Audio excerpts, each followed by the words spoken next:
pinch, zoom and rotate. I've left the most complicated one for last.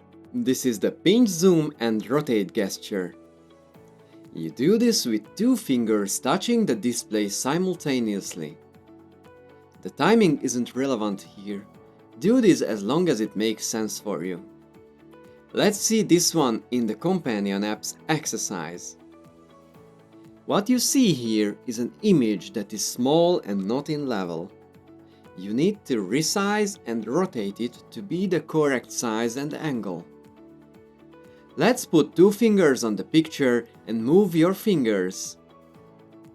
With this gesture, you can achieve two things at once: zooming and rotation.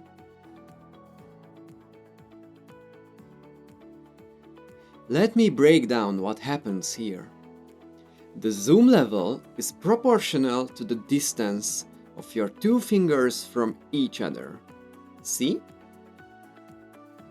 It zooms in by pulling my fingers apart, and when I move them closer, it zooms out.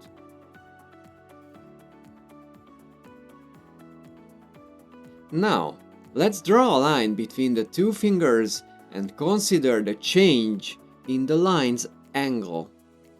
As I rotate this imaginary line between my fingers, the picture rotates accordingly. Let's see these two things at once for a final demonstration. This gesture is a very intuitive way of navigating around on a map, viewing parts of an image, or zooming in camera applications.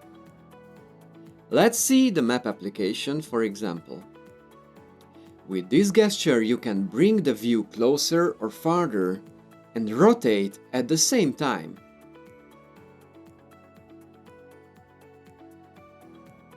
Please complete this exercise in the companion app.